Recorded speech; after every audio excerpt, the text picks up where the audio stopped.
Hello అండి.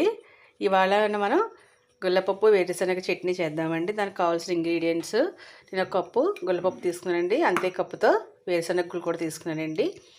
Next కొబ్బరి ముక్కలు కూడా తీసుకున్నానండి. పచ్చిమిరపకాయలు, కొంచెం కొత్తిమీర, కొంచెం చింతపండు అది కూడా యాడ్ చేసుకోవాలని మీకు గ్రైండ్ చేసినప్పుడు వేద్దాము. సో ఇప్పుడు మనం స్టవ్ ఆన్ చేసి గుల్లపప్పు వేరుశనగపప్పు అన్నీ బాగా వేయించుకోవాలండి. ప్రాసెస్ స్టార్ట్ చేద్దాము. సో గుల్లపప్పు చట్నీ స్టవ్ ఆన్ చేసి నేను కళాయి పెట్టానండి. దీంట్లో మనం ఆయిల్ వేసుకుందాం.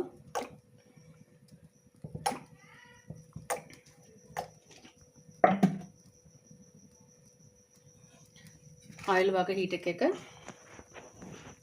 మనం పచ్చిమిర్చి వేసుకుందామండి. పచ్చిమిర్చి మనం ఇలాగా ఆఫ్ చేసి సగానికి చేసి పెట్టుకోలేకపోతే మాకు పచ్చిమిర్చి అనేది పేలిపోతాయండి, మీద పడతాయి.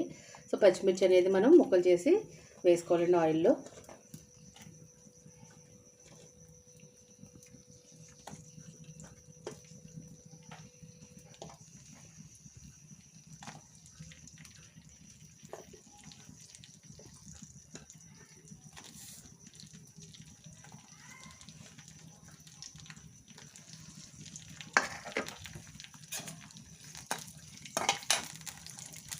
మనం బాగా వేగనివ్వాలి.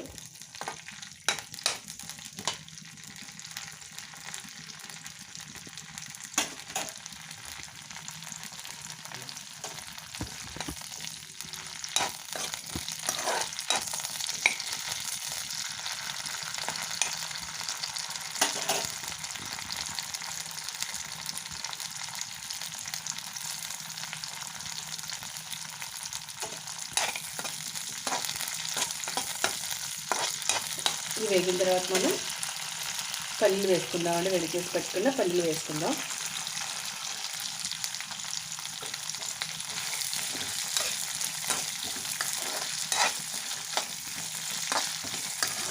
సో ఇవి పచ్చివి కదండి, కొంచెంసేపు మనం ఎక్కువసేపు కొంచెం టైం పడుతుంది వేగడానికి. అదే మనం వేపి అడిగి పెట్టుకుంటే మనకు త్వరగా అవుతుందండి. ఇది పచ్చివి కాదు, పచ్చివి వేసినప్పుడు కాబట్టి కొంచెం టైం ఎక్కువ పడుతుంది నూనెలో వేగడానికి.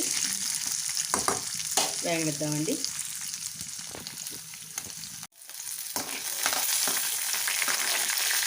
సో వేరుశనగలు బాగా వేగాయండి, పచ్చిమిర్చి కూడా బాగా వేగింది. ఇప్పుడు మనం తీసుకున్న గుల్లపప్పు యాడ్ చేద్దామండి.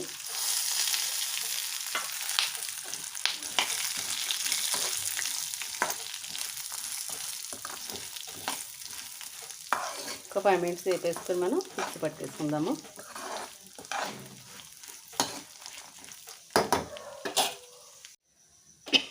గుల్లపప్పు కూడా బాగా వేగుతుందండి. ఇప్పుడు మనం కొత్తిమీర యాడ్ చేసుకుందాము. పచ్చిది కూడా వేసుకోవచ్చండి. నేను కొంచెం పచ్చిది కొంచెం ఫ్రై చేసి వేస్తున్నాను. కొద్దిగా పచ్చిది ఉంచాను.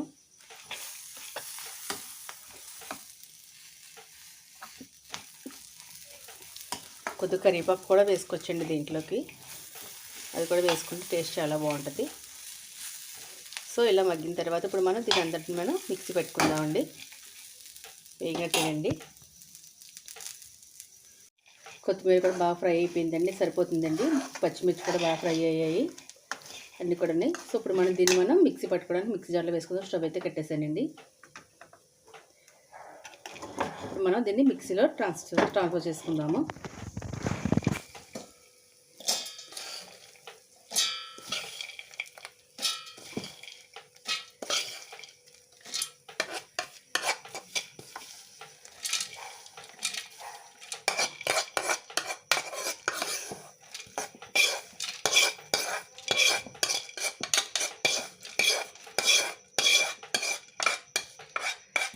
సో గుల్లపప్పు చట్నీలో కొంచెం వేరుశనగలు కూడా వేసుకుంటే టేస్ట్గా ఉంటుందండి. కొంతమంది ఉత్తి గుల్లపప్పుతోనే చేస్తారు. మనం ఇలాగ కొన్ని వేరుశనగలు కూడా వేసుకొని కొబ్బరి వేసుకుంటే చాలా టేస్ట్గా ఉంటుందండి. దీంట్లో కొంచెం పచ్చిది కొత్తిమీర వేస్తున్నానండి, అలాగే కొబ్బరి వేస్తున్నాను.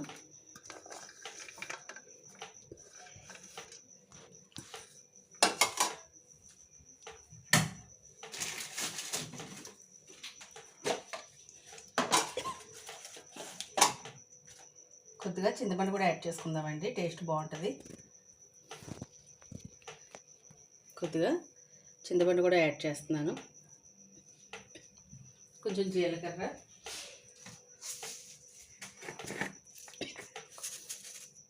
కొద్దిగా జీలకర్ర,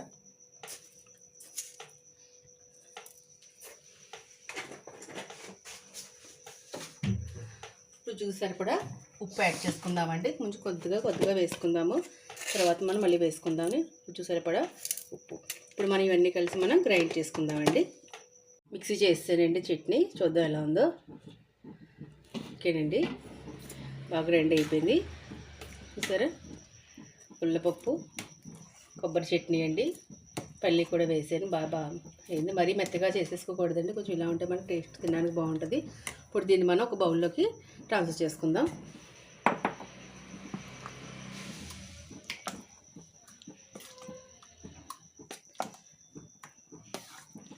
దీన్ని ఇప్పుడు మనం తాలింపు అనేది వేసుకుందామండి. బౌల్లో ట్రాన్స్ఫర్ చేసేసుకుందాం మనం.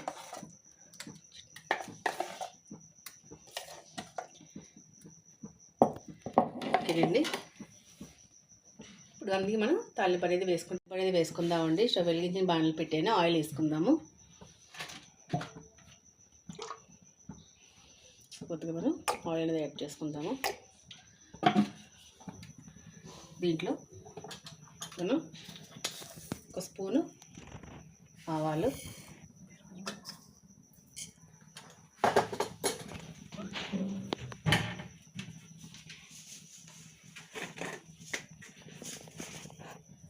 కొద్దిగా జీలకర్ర,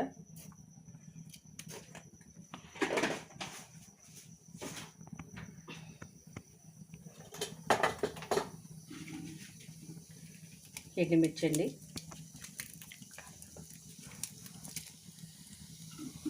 స్పైస్గా కావాలంటే కొంచెం ఎండుమిర్చి ఎక్కువ వేసుకుంటే బాగుంటుందండి.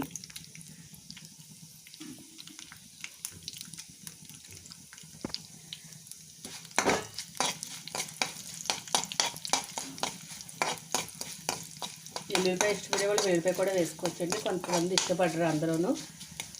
సో కొంచెం వెల్లుల్లిపాయ కూడా వేసుకుంటే టేస్టీ బాగుంటుంది తాలింపులో. నెక్స్ట్ కరివేపాకు.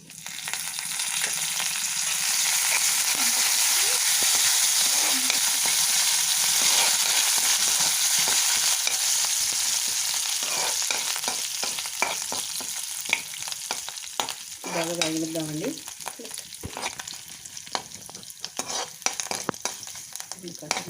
సో బాగా వేగిందండి, స్టవ్ ఆఫ్ చేసేసి ఇప్పుడు మనం దీన్ని చట్నీలో ట్రాన్స్ఫర్ చేసేసుకుందాం.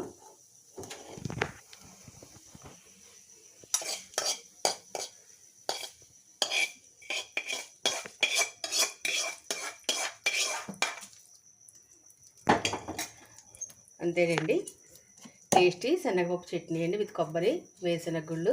చాలా బాగుంటుందండి చట్నీ. మీరు కూడా ఒకసారి ట్రై చేసి చూడండి, చాలా టేస్టీగా ఉంటుంది. ఇది ఇడ్లీలోకి, దోశల్లోకి, బజ్జీల్లోకి చాలా బాగుంటుందండి. సో దోశలోకి అయితే కొంచెం గట్టిగా కలుపుకోవాలి, ఇడ్లీలోకి, బజ్జీలోకి అయితే కొంచెం లిక్విడ్ వాటర్ యాడ్ చేసుకుంటే బాగుంటుందండి. చాలా టేస్టీ శనగపప్పు చట్నీ విత్ కొబ్బరి అండ్ వేరుశనగగుళ్ళు అండి. సో మీరు కూడా ట్రై చేయండి. వీడియో నచ్చితే లైక్ చేసి, షేర్ చేసి, సబ్స్క్రైబ్ చేసుకోండి. Thanks for watching.